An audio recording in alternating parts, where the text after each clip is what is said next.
ওই দিন এক লোক আমাকে বলতেছে, এক আরবি লোক, সে হঠাৎ করে কান্না করতেছে, আইসিইউর মধ্যে গেছে, অসুস্থ ছিল, আইসিইউতে গেছে। গতকালকে আমাকে একজন বলল, তো আইসিইউতে যাওয়ার পরে তার 6.5 লক্ষ টাকা বিল হয়েছে, মনে হয় 2-3 দিন হবে। তখন সেই লোকটা আইসিইউ থেকে বের হয়ে মানে সুস্থ হয়ে কাঁদতেছে। তখন একজন জিজ্ঞেস করতেছে যে, স্যার আপনি তো ভালো হয়ে গেছেন, আপনি তো সুস্থ হয়ে গেছেন, আপনি কান্না করতেছেন কেন? এখন তো আপনার আনন্দের বিষয়। তখন সেই স্যার বলতেছে, আরে আমি সুস্থ হয়েছি এই জন্য কান্না করি না, আমি তো কান্না করতেছি এই জন্য মাত্র 3 দিন আইসিইউতে ছিলাম, মাত্র এই 3 দিন আমাকে অক্সিজেন দিয়ে 6.5 লক্ষ টাকা বিল দিছে। আমার আল্লাহ যে আমারে বছরের পর বছর, যুগের পর যুগ একদম নিঃশ্বাস নেওয়া এবং বের করার তৌফিক দিয়েছেন, আমি তো আমার আল্লাহর কোনো ইবাদত করতে পারি নাই। আহা, আমাদের অবস্থা কি এমন কি না? ইবাদত করার দরকার আছে না নাই? আছে। বাবা জীবনটা শেষ করে দিছেন, আজকে বললে যেই দুনিয়ার পিছনে আপনি ঘুরতেছেন, যেই দুনিয়ার জন্য আপনি এত কিছু করতেছেন, সকালে ঘুম থেকে উঠে সিগারেটটা মুখে নিয়ে খেতে চলে যান, আরে এই সন্তানের জন্য আজকে আপনার 2টা চোখ বন্ধ হইলে কালকে আপনার এই সন্তান আপনার জন্য একটু চিন্তাও করবে না। কথা ঠিক না বেঠিক? বাবা শুধু 2টা চোখ বন্ধ করেন, কিচ্ছু আপনার নাই, কার জন্য এত কিছু? আজকে নামাজ ছেড়ে দিয়েছেন দান ক্ষেতের কাজের জন্য।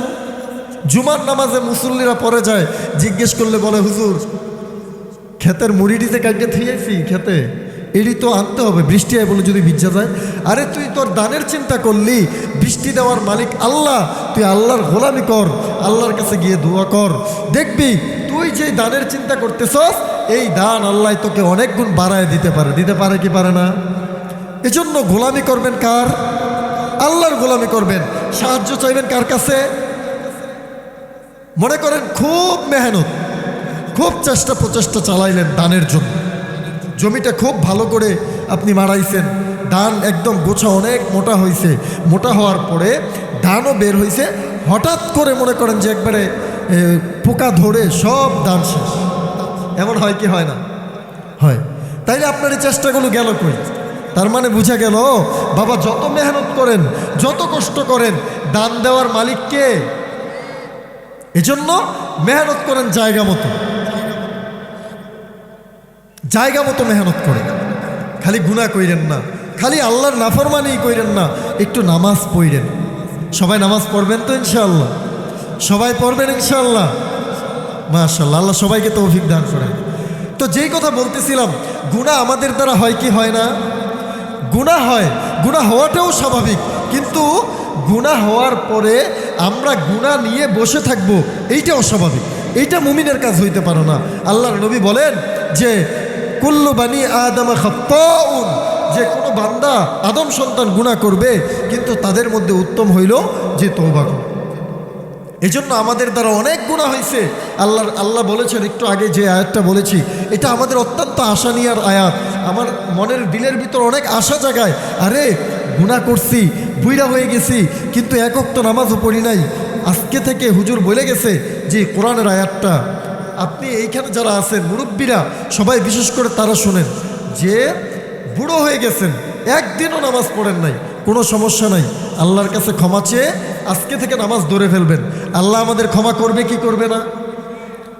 এটাই তো আল্লাহ বলছেন, ইয়া ইবাদিয়াল্লাযীনা আসরাফু আলা আনফুসিহিম লা তাকনাতু মির রাহমাতিল্লাহ। আল্লাহর রহমত থেকে নিরাশ হয়েন না, যত গুনাহ করছেন আপনি নিরাশ হয়েন না, আল্লাহর কাছে ক্ষমা চান। ইন্নাল্লাহা ইয়াগফিরুদ যুনুবা জামিআ, আল্লাহ আপনার সমস্ত গুনাহকে ক্ষমা করে দেবেন। শুধু তাই নয়, আল্লাহ বলেন ওয়াইযা ফাআলু ফাহিশাতান আও যালামু আনফুসাহুম, বান্দা ওয়াইযা ফাআলু ফাহিশা, যখন তুমি কোনো অন্যায় কাজ করো, আও যালামু আনফুসাহুম, এবং তুমি যখন তোমার নফসের উপরে কোনো জুলুম করো, যাকারুল্লাহ, আল্লাহকে স্মরণ করো, ফাস্তাগফারু লিযুনুবিহিম, আল্লাহ তোমাদেরকে ক্ষমা করে দেবেন। ওয়া মান ইয়াগফিরুয যুনুবা জামিআ, আল্লাহ ছাড়া ক্ষমা করার আর কে আছে? এজন্য যখন আমাদের দ্বারা কোনো গুনাহ হবে, আমরা আল্লাহর কাছে সাথে সাথে আল্লাহর কাছে ক্ষমা চেয়ে নিব তো ইনশাআল্লাহ? সবাই ক্ষমা চাইব তো ইনশাআল্লাহ? এজন্য আমাদের দ্বারা যখন কোনো গুনাহ হয়ে যাবে, আমরা শুধু গুনাহ করব না, বরং গুনাহ করার পরে গুনাহ যখন হয়ে যাবে, গুনাহ হয়ে যাওয়ার পর আমরা আল্লাহর কাছে তওবা করব তো ইনশাআল্লাহ? সবাই করব ইনশাআল্লাহ? আল্লাহ পাক সবাইকে তৌফিক দান করেন। মুহতারাম হাজিরিন, একটা ঘটনা বলি। সাহাবায়ে কেরাম গুনাহ হওয়ার পরে গুনাহ থেকে ক্ষমা নেওয়ার জন্য কেমন পাগল পাড়া ছিলেন। আল্লাহর নবীর এক সাহাবী মাইজ জিনা করেছে। জিনা করার পরে আল্লাহর নবীর কাছে আইসা বলতেছে, ইয়া রাসূলুল্লাহ, আমি জিনা করেছি। আল্লাহর নবীর কাছে আইসা যখন বলল, ইয়া রাসূলুল্লাহ, আমি জিনা করেছি, তখন আল্লাহর রাসূল সাল্লাল্লাহু আলাইহি ওয়াসাল্লাম অপর দিকে ফিরে গেলেন। এদিকে তখন সাহাবায়ে কেরাম আরও যারা ছিলেন তাদেরকে বলতেছে, হে আমার সাহাবীরা, তোমরা একটু খোঁজ লয়ে দেখো তো সে জিনা করছে কি করে নাই। তখন সাহাবায়ে কেরাম খোঁজ নিলেন। খোঁজ নেওয়ার পরে দেখলেন তিনি জিনা করছে। এখন রাসূল সাল্লাল্লাহু আলাইহি ওয়াসাল্লাম জিনার যেই শাস্তি, তাকে মাটি খুঁড়ে সেখানে দিয়ে অর্ধ মাটির ভিতরে গর্ত করে রেখে পাথর মেরে হত্যা করে। চিন্তা করছেন কোন শাস্তির কথা আল্লাহর নবী কাছে বলতেছে? আমি আপনি সামান্য 10,000 টাকা জরিমানা হবে এই ধরনের অপরাধ যদি করি, তাইলে কি মানুষের কাছে গিয়ে বলবো? কথা বলেন, বলবো? বরং আরো মিথ্যা সাক্ষী 100 বানায়া হইলেও আমরা আমাদের অপরাধকে ঢাকার চেষ্টা করব। ঠিক না বে ঠিক? আমরা অন্যায়কে ভয় করি না, আমরা জাহান্নামের আযাবকে ভয় করি না। এটা হইলো আমাদের সবচেয়ে বড় ব্যর্থতা। আল্লাহর রাসূলের সাহাবী এসে বলতেছে, ইয়া রাসূলুল্লাহ, আমি জিনা করছি। আল্লাহর নবী বলেন, যাও তাকে গিয়ে মাটির গর্ত করে রেখে তাকে পাথর মেরে হত্যা করো। তখন ওনাকে মাটি খুঁড়ে সেখানে ওনাকে গর্তের ভিতরে রেখে পাথর নিক্ষেপ করা হচ্ছে। আহা, যখন পাথর নিক্ষেপ করতেছেন, একটা পাথর ওনার মাথার মধ্যে লেগে রক্ত ছিটকে এক সাহাবীর শরীরের মধ্যে গিয়ে লাগছে। সাহাবীটা বলতেছে, হাই হাই, এটা কি হলো? আমার শরীরের মধ্যে নাফরমানের রক্ত এসে লাগছে। হাই হাই, আমার শরীরের মধ্যে একজন গুনাহগার জিনাকারীর রক্ত এসে লাগছে। তিরস্কার করছে। আল্লাহর নবী আবার এটা শুনে ফেললেন। আল্লাহর নবী বলতেছেন, এই তুমি কার তিরস্কার করতেছো? আরে মাইজ যেই তওবা করেছে, মাইজ যে আখিরাতের শাস্তিকে ভয় করে আল্লাহর কাছে যে ক্ষমা চেয়েছে, মাইজ যে দুনিয়ার শাস্তিকে সে বরণ করে নিয়েছে আখিরাতের শাস্তির ভয়ে, যেই তওবা সে করেছে, আজকে সে শুধু তো তার নিজের জন্য তওবা করেছে, সে যদি সারা জাহানের মানুষের জন্য তওবা করত, আল্লাহ তাকেও সকলকে তার তওবার মাধ্যমে মাফ করে দিতেন। সুবহানাল্লাহ।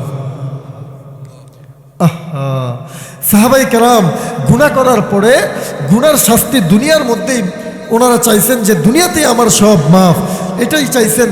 এজন্য নিজের জীবনের পরোয়া করে নাই। নিজের জীবন চলে যাক, গুনার চাইতে আমার জীবন বড় না।